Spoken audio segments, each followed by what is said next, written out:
All right, welcome everybody to the Black Label podcast. This is Troy Bell, CEO of Black Label, and we're extremely excited. We have CrossFit Games rookie Shelby Neal in-house with us today here in Pocatello, Idaho. We're super grateful and blessed that she's here, and really excited to hear what she has to say about her fantastic rookie season. Welcome, Shelby.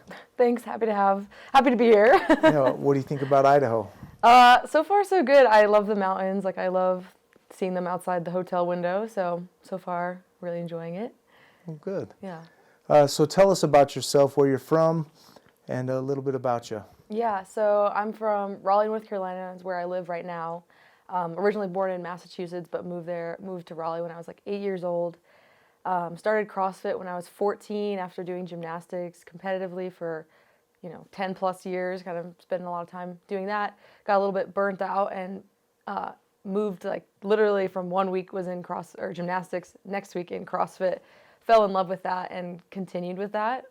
Did Olympic lifting a little bit when I was younger, and then started picking up steam in CrossFit. Went to the games as a teenager for 2 years, then continued on into the open division with the adults and the big girls. Continued doing that. So went to regionals a couple years. I don't know how many it's been now. Since 2018, I've been doing the regional level, the step right before the games. And then this year made my rookie year, qualified for the games for the first time as an individual. And kind of been running ever since. That was only in August, so making moves now. Yeah, these last few months have kind of been a whirlwind. Yeah, it's been a lot. Rookie at the CrossFit Games, did fantastic, placed top 20. Yeah. And then you get a rogue invite out of nowhere, 2 weeks before the event? Yeah, 2.5 weeks, yeah. So tell me what these last 5 or 6 months has been like for you. It's been weird. It's been like a lot of emotional roller coaster, I feel like, just coming in as a rookie and like trying to not have that imposter syndrome, kind of surrounded by people who you've watched on TV for a really long time, and just trying to enjoy it, I guess, and not let myself get into a bad mental state because of it. It can be a lot of stress, and like I know everyone wants me to do well and wants me to succeed, and they say we don't care what you place, but at the same time, like when I do place well, they're super excited, and so I want to give that to them. And there was no expectation of like you could go to the games and get last. We don't care. But at the same time, like we wanted to make top 30. And then once we made top 30, we really wanted to make top 20 and keep pushing and make it to the last day. So, yeah. So you went as a teen to the CrossFit Games, but this is the first time as an adult. Mm-hmm. Was it what you expected, or was it a different experience than you expected? Yeah. So I went to the games as a teen in Carson, California, when it was still over there, and then I went the second year in Madison. So it felt very much like how it felt in Madison, which was nice. Like I was familiar with the venue. It wasn't anything I didn't expect before, and it felt like, oh, I've done this before, but just like 5 years ago. It was like a weird nostalgic feeling of like I've been here before.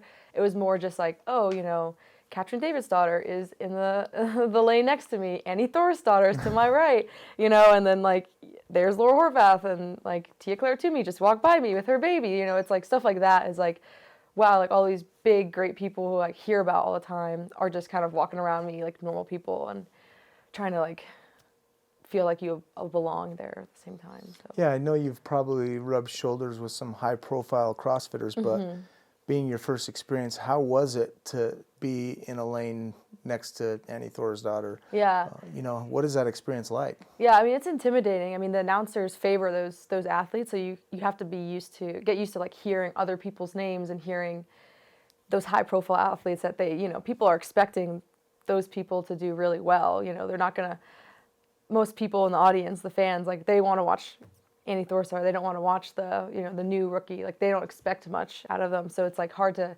get that out of your head, and try to just, put yourself like, it's possible to beat these people. They're just human, just like me. Yeah. Right. I think, personally watching it in Madison in the stands, I could see, from day 1 to day 2 to day 3, I could see, and maybe it was my perception, but I could see as you did better and better, especially in the one handstand event. Yeah. When you place high, I could see your confidence level, and also see more smiles on your face, things like that. So, you know, the stress you mentioned, it's very high. So how do you overcome that? I mean, so at the games, a lot of what I did was like breathing exercises and kind of finding like a slogan of some sort. So like what I said this year was like inhale belief and exhale doubt. And a lot of times I would just sit like with my eyes closed with music playing or something, and like just like think about everything that, you know, all the negative things that you know, was bubbling up inside because of like whatever people around me are affecting me, and I'm thinking negative thoughts about myself, like I don't belong here, I don't belong with these people. I'm like I slid in, like they don't realize this, but I shouldn't be here. Like they messed up. It was a like mistake. Yeah, it was a mistake. Like I don't think they realized, like they really messed up when they sent me here, and like stuff like that. You know, like it's funny to talk about now, but I mean, I can get emotional about it. I you know, try to think about all those thoughts and just like throw them out of my brain, and then like other kind of the opposite of that. As you're inhaling, you're thinking of, you know, positive things like workouts that went great in training. Trying to remember that, like moments when you overcame something, or like that feeling when I qualified for the games for the first time and at semifinals and like started crying, you know, like that feeling of like just total belief in yourself and in what you're doing.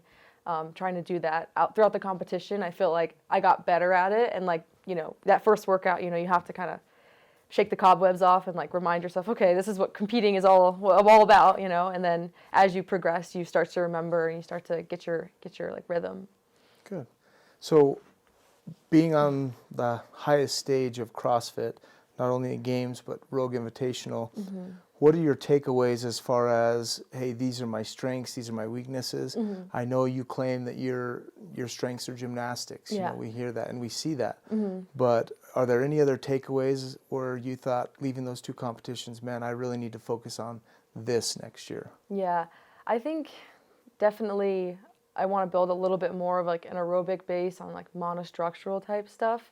I think my biking, my rowing, longer distances could be improved if it's like short, you know, 10 to 30 calories. I tend to be fine. I can hold my own. But if it's a longer distance, I'm not very comfortable there. So I do want to build on that. And then I think I'm pretty strong for my size when it comes to Olympic lifting. But there's other things like just brute force moving weight I could improve on, like just because I'm competing against people who are taller than me and they're also bigger than me, you know, have more weight, mass moves mass. So you know, just like moving sandbags and odd object stuff, I think I could really improve on. Just getting a couple more reps there, it'll help me a lot. So You're right. I feel like every year when I watch the CrossFit Games, there's a lot that has to be said for programming, right? Was this year, did the program benefit the larger athlete? Did it benefit the smaller athlete? Yeah. That's kind of the gaming of CrossFit, right? You never know. And you never know. I mean, no matter what, you always see kind of the fittest person come out. Like we saw Laura win in the games, and then the programming's different. We saw her still win at Rogue. So it's something to be said, but like when you're still figuring out kind of what you need to work on, it's good to dabble in both. You know, you just need to be even Steven across the board, I think. But yeah. So what is it about CrossFit or competing that makes you so hungry, that makes you put in the time, the effort, the blood, sweat, and tears? It's a lot. Yeah, it's a lot.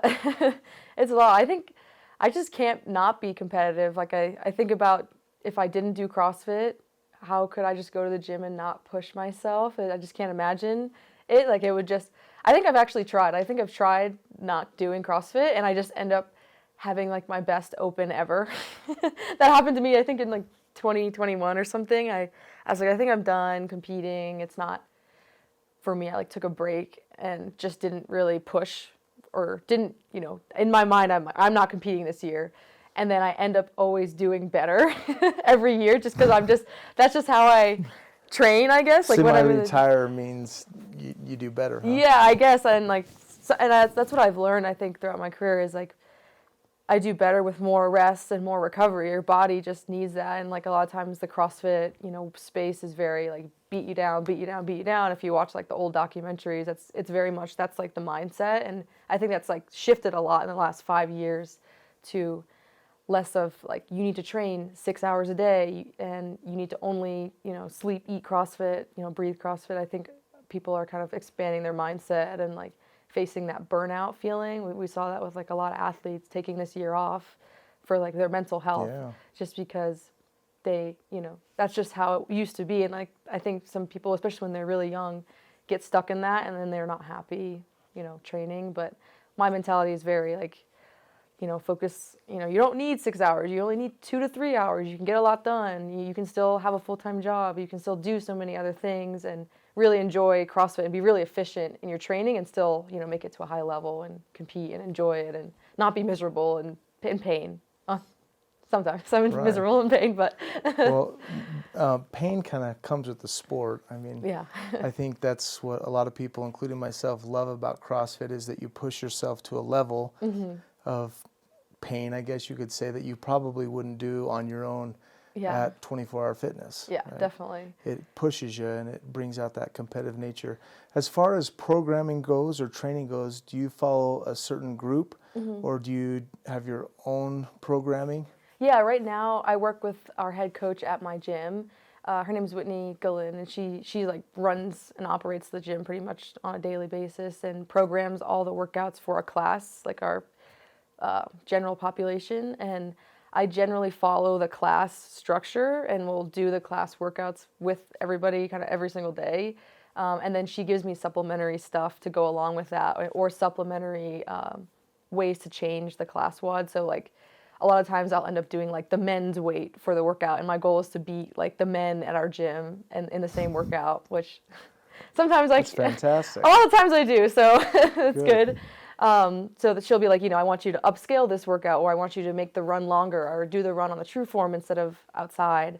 And then after that, it's like I'm still following the class workout, so everyone around me is following the class programming, and my extra work is also keeping that in mind so that the people around me are able to jump in with me on the extra stuff, if that makes sense. So like we're all squatting on the same day, and then we're all snatching on the same day. So when I'm adding extra work, like everyone's snatched 3 days ago, we're not adding stuff that people have done, recently.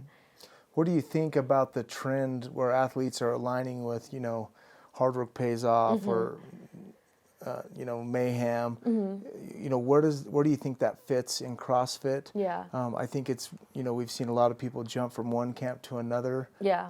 Just give me your thoughts on that. Yeah, I think I do like the traditional old school CrossFit route where you come out of your gym and you like represent your gym. Like I really enjoy that and love that about 12th State, which is my gym in Raleigh. It's cool to represent them and not have to represent something that's like really big or represent like Matt Frazier or these big names. It's cool to be like, I really am like the heart and soul. I'm coming from 12th State, which is cool, and I enjoy that. As far as the other camps, I think they're great, and I think if athletes like don't have that, they don't have a good community or have like something that they are looking for where they are, then it makes sense to like, where else do you go? You're not just gonna find another random gym. You're gonna find somewhere that will be has a success rate. But the problem with that is that the athletes, you're getting the same thing from the same person. So all your competitors are, all have the same, your coach knows like every single athlete, what they're doing and like how they're communicating. Like you're kind of like conspiring with your enemies. It's kind of how I see it, I guess. It's kind of a weird thing to say, but that's how I feel. If I was to work with any coach, I'd want to be like their main focus. That's why I really like what I have right now, is that they're not working with my competitors at the same time. They're focused on me, only getting me up to that like next level. And they're not, taking stuff that we've learned together and then giving that to their other athletes is kind of what I want to avoid. Right. That's one of the things, as we look for athletes to sponsor. We met you through 12th State CrossFit. We met you through Whitney. Yeah. And, I like that old mentality, box mentality. We have it here too. Yep. In our own box, and I really appreciate that. And when we were introduced to you, I felt because you have that mentality, that's kind of your story with CrossFit, that you really aligned with the Black Label mission of, helping athletes perform better, prepare better, and recover better, right? Yeah, definitely. Because you're doing your own thing. You're on an island with just your community, but it works. Yeah, it does. And it's cool to see because I think that's kind of the direction CrossFit's going, and I'm trying to show that it doesn't have to be that way. So we'll see. We'll see if it catches on. I don't know. That's great. Well, I have a video before we go to a break really quick that I want you to watch. And I want you to tell me what's going through your head and give me your thoughts. 240. 109 kilos here for Shelby Neal. Final attempt. Followed.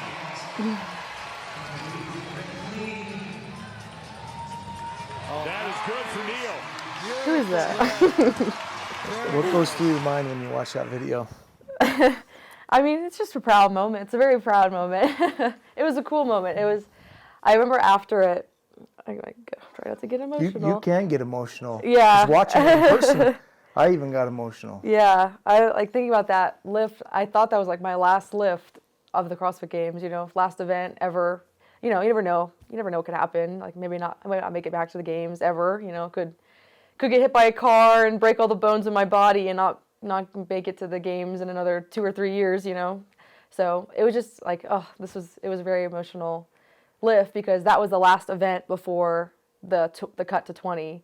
And so I asked Whitney, I was like, what place was I in before that event? Because I didn't want to know. I was like, I don't want my place to affect what weight I put on the bar. I just want to feel it in my heart. Like what weight do I just know that I'm going to make and I'm going to be successful in and push the boundaries. And I didn't want to try to reach and then totally mess up my head. I just wanted to do the absolute best I could, and doing the absolute best I could would hopefully get me to the top 20. But yeah, it was very emotional when she was like, you were 20th. Yeah. And I was like, that had to have been good enough, right? That had to have been enough to keep me in 20th. She's like, I don't know, because some people ahead of you beat, but some people below you beat you. So she's like, I don't know. I think you're 20th. I think you're going to be right there. And I was like, okay. And she's like, we got to go home and rest. We're probably in for tomorrow. We had to wait 3 or 4 hours, I think, to actually know if we made it. It was so stressful. I was waiting too. I was watching. We were refreshing, and yeah, it was terrible. From a fan perspective and as a sponsor of yours, we got to watch that in person, and I mean, you are small. You have a small frame and 240 pounds on the bar for a clean and jerk. Yeah, that's not my max either. That's not your max, but it's still fantastic considering the workload you've already put in. Prior days, it was to get you into the top 20, move you on to the next day. I really felt like that was your breakout moment, Shelby Neal's big moment. Yeah. The smile at the end, the pirouette. Yeah, people were talking people love about that. it. They loved it, right? Because it showed your true personality. You could see the work, the effort, blood, sweat, and tears. Definitely. That you put into it. And watching it in person, I thought, wow, that video in and of itself is going to make a lot of fans out of Shelby Neal. That was cool. And I've definitely, everyone at home kept talking about it, and I had so many people message me about it, so it was really cool. But as soon as I finished off the floor, I had somebody, some podcast person, I can't remember who it was, but they came up to me and they were like, love the spin, that was amazing. And I was like, what are you talking about? I was like, what are you talking about? I have no idea what you're talking about. I was like, I think I'm blacked out right now. I am not, stuff is coming in, but it's not being processed. It's just being thrown out. So yeah, it came from the soul, that spin. Yeah, first thing I thought of when you did that spin, I looked to my wife and I'm like, total gymnast, because my daughters did gymnastics. Yeah. And it was like a perfect spin on a balance beam or on the floor. Shelby just revealed herself. Yeah, and it's funny because I watched it over. I was like, dang, that was smooth with me. I mean, that came from the heart. That was good on me, but I don't always look like that. I'm always a little more robotic. So.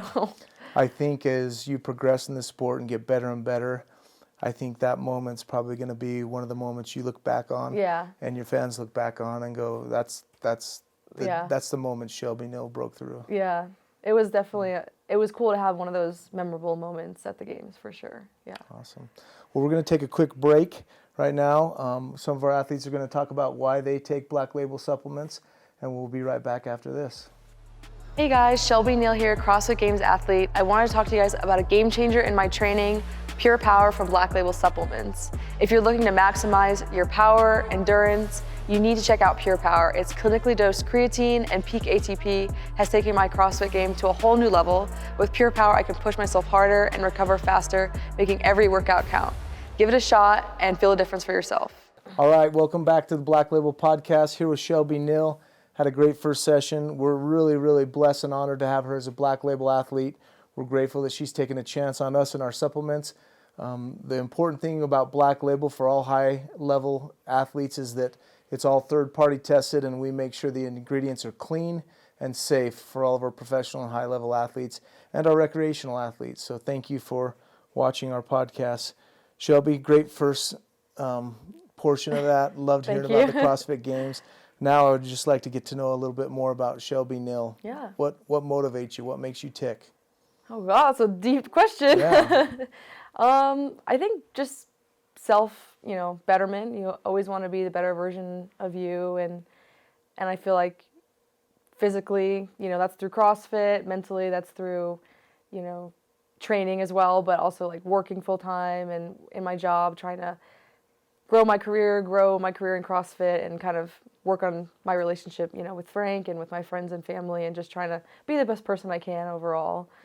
That's great. Yeah. Tell us about your career. You're an engineer. Yeah. Where do you currently work? I work at a company. It's called Restore 3D. It's a smaller startup.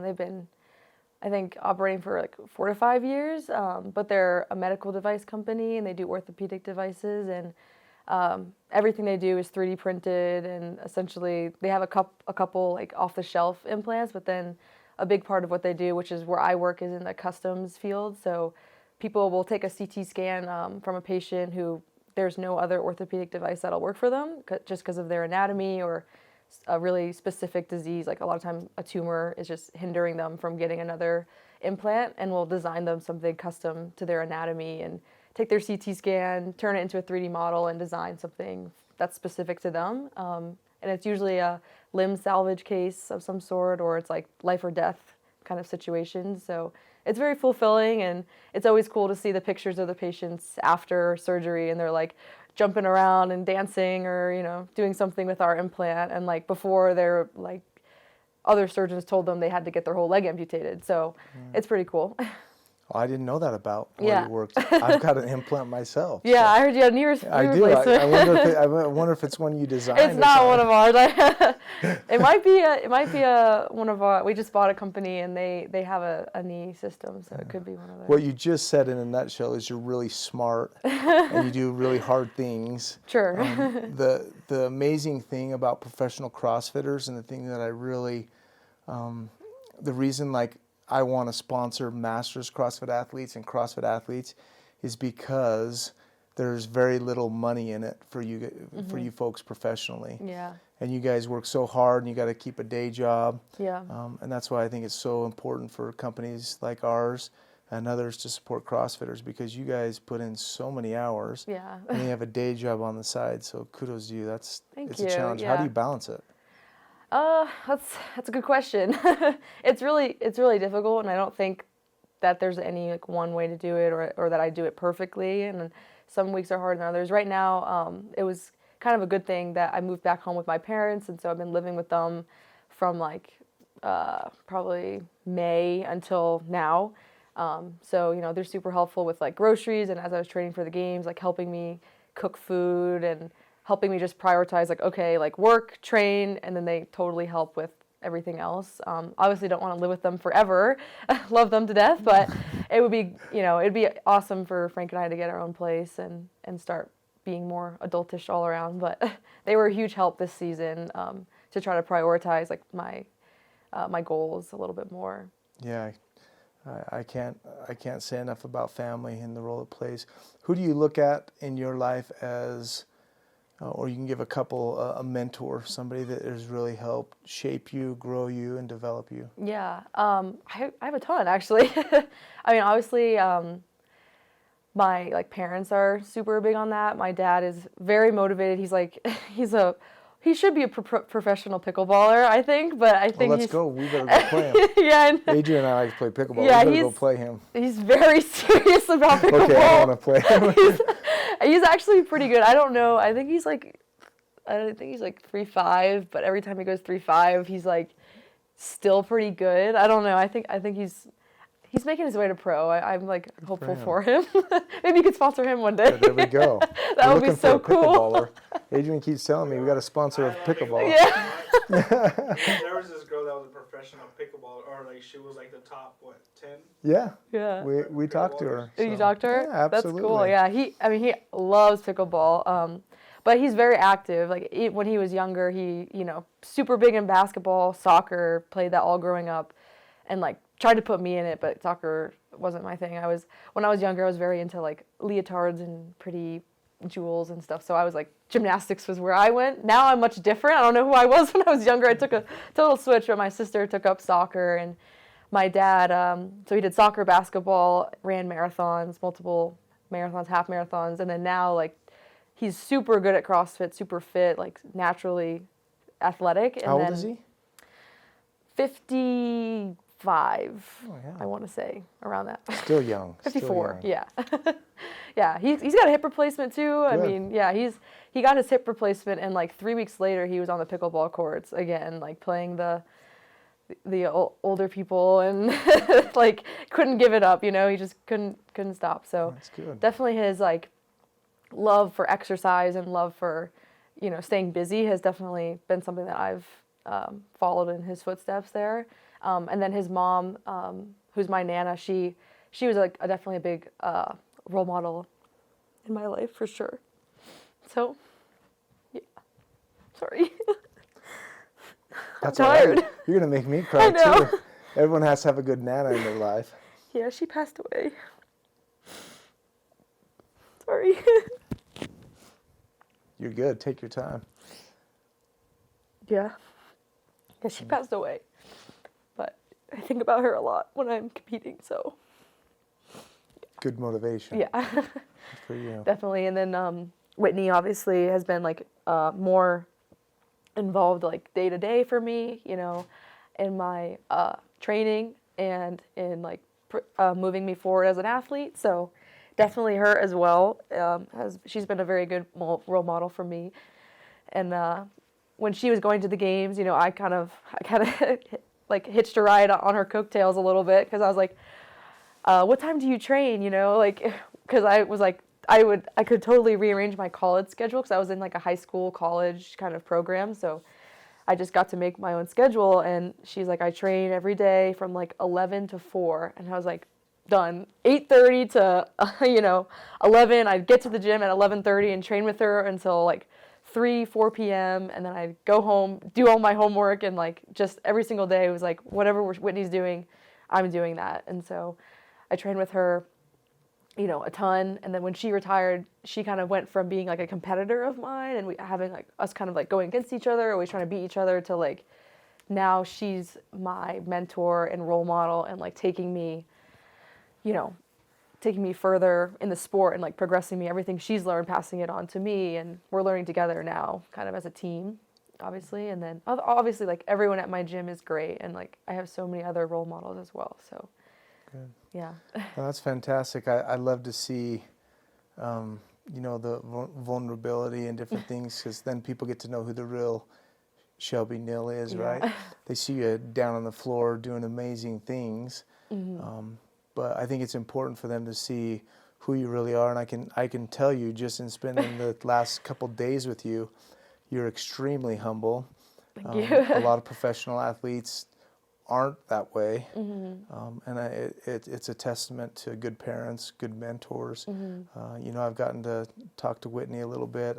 I can see exactly why Yeah. you look up to her and the community that she's built Definitely. in the Yeah. few times I've interacted. But it plays a huge role in developing people, and you know, young athletes can look up to you, your humility, your kindness, and your graciousness, because that's not often found in the world today. So Yeah, definitely. impressive. Yeah, Whitney's definitely done a good job of like making that community at 12th State, and you know, ingraining that in me and like other, you know, the other coaches there, and then that just makes everyone, the whole gym, like always are striving for better. You know, when you strive for excellence and like making the gym as perfect as you can, it makes all the athletes and all the members just like that, you know, and we're all working together. It doesn't matter if Whitney's in the gym or not, like Whitney's there, you know, everyone's all, you know, has a really similar mentality in that way. It's a community.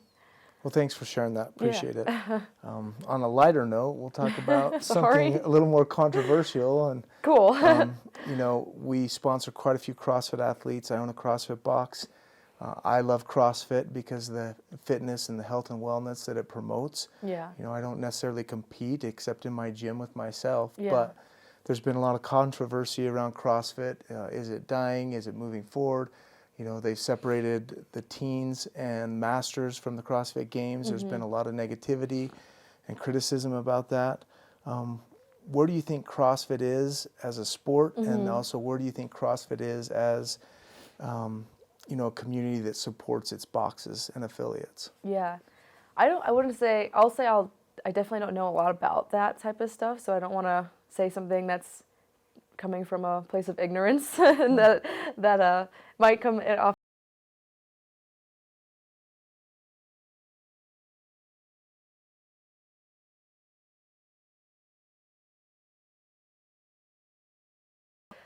Than it did in 2017. Like, it's a lot more, you know, for at least for athletes, it's a lot more about like money and about, you know, sponsors and yeah, just more media, I guess. Like, there's a lot more media, I feel like, than there used to be, and people can make money not even like competing at the games anymore, or even if you are at the games, you know, you might not. It's just you have to like really build that personality and that persona. It's very much like in that influencer type realm now, which is very different from how CrossFit, I feel like, used to be, which it used to be more focused on fitness, and now it's more, you know, your personality and your persona, and like reaching out and having all those connections is kind of playing a lot more of a role in CrossFit than I feel like I would like. But personally, for me, I just focus on myself and like what I can do. And to me, CrossFit hasn't changed because I'm in my own world at my gym. That's probably why I'm just focusing on like what I can do, my training, and CrossFit doesn't change for me. And even if CrossFit goes away completely, I think 12th State CrossFit will just turn into 12th State Fitness, and we'll just keep doing the exact same thing. And so I think a lot of gyms will probably follow the same suit if they really love CrossFit for CrossFit. I'm not really sure the support that gyms get. I think they could always do more. It's probably not enough. But yeah, anything specific you were looking for? No. I just like to ask, you know, high-profile CrossFit athletes where they think the sport's growing. Going? Is it growing? Is it slowing down? My personal opinion, I think that, you know, there is way more media than there has ever been. You know, there's a lot of criticism about CrossFit in general, but I think the games have made a little bit of a resurgence. Yeah. But there's a lot of work to do. I think we need to pay our athletes that make it to the games more money. Yeah. Because of the wear and tear they put on their bodies and the entertainment value and different things. I was happy to see it on ESPN this year, which was huge. I had a lot of people message me like, oh, we had ESPN on and you just showed up randomly. And I was like, really? That's cool. No, it's fantastic. And I'm not a critic of CrossFit by any means, but as an affiliate owner, you know, I always want CrossFit to be successful. I want it to grow. Yeah. I want CrossFit headquarters to support affiliates more. You know, all those things, because I see the health and wellness that it provides to our community. Yeah. And that in and of itself provides a lot of happiness and extends life. It makes, you know, when people are fit and well, their quality of life is just better. Yeah, right. definitely. And I'm also in the healthcare field, and so we see a lot of sick people. Yeah. Same. And that's what's kind of helped me gravitate to CrossFit. Is I saw these healthy people doing amazing things, and I'm like, I want to do that. Yeah. I think in a way, like CrossFit can never die, in my opinion. Just, I mean, competitive CrossFit, I think it's a totally different area, but CrossFit in general can never die because it's totally changed how people see fitness in general and like how to attack fitness. And like now we see these like CrossFit bodybuilding hybrid type programs, or these CrossFit like Olympic lifting. Even in Olympic lifting, like the style of training that they do has changed because of CrossFitters. They've started doing more EMOMs. Like they never did EMOMs before and stuff like that. I mean, it's just fitness. Like at the end of the day, CrossFit is fitness, and I don't think, you know, this new style of fitness is just never going to go away. People aren't going to stop, you know, doing EMOMs and AMRAPs. Like those words are going to keep living on no matter what, I think, because people enjoy it and it makes you fit. Right. Yeah. Yeah, I feel the same way. If CrossFit were to go away, we would have our box and we would just call it something different. Yeah, exactly. We have 200 members that absolutely love it, that are not going to stop coming, whether it's called CrossFit or fitness or wellness or whatever you want to call it. Yeah. But, It's more the foundation's been laid. Yeah, People definitely. understand the mentality of the sport and fitness and the lifestyle, and I'm like you, I don't think that'll ever go away. Yeah, it's more the name may change, but that's it. Yeah, you're right. Yeah, or it's like the culture that they create in the environment. Like we were talking about how if you watch like I think the 2017 games documentary Frank and I were watching, or maybe it was like 2016 or something, and like the way the athletes are training is like 6 to 8 hours in a gym, like just grinding every single day. Like they're in so much pain and so much agony. And like trying to switch that culture of like that original version of like Pukey the Clown CrossFit, like that's what it started as, and like now we're trying hardcore CrossFit. hardcore, and like now we're trying to make it like tailor it more towards that average person. Like they only need to come an hour a day and get an hour of work, and they're going to be so much better off. And we don't need to make them puke to prove that they're fit. Stuff like that. I think that will serve CrossFit better and gyms better if they kind of approach it like that, like fitness. We've come a long way from that, which is much, much better. I mean, Shelby did a clinic for us this weekend, and I mean, I think the majority of the people there were middle-aged moms and dads that just love to be fit and push themselves, and I think that's where the sport has really progressed, and I hope it continues that direction. Yeah, definitely. Well, you have been super gracious with your time. We're really honored and blessed to have you here, Shelby. Thank you for being here, for being a Black Label athlete and representing our brand. Yeah. It's important to us. Definitely. And we feel super blessed to have you here in our corporate office, and hope you had a good time, and thank you very much for being here. Yeah, thank you so much. Loved Idaho, love Black Label, love being here. So thanks for having me on. Awesome. Thank you. Thanks.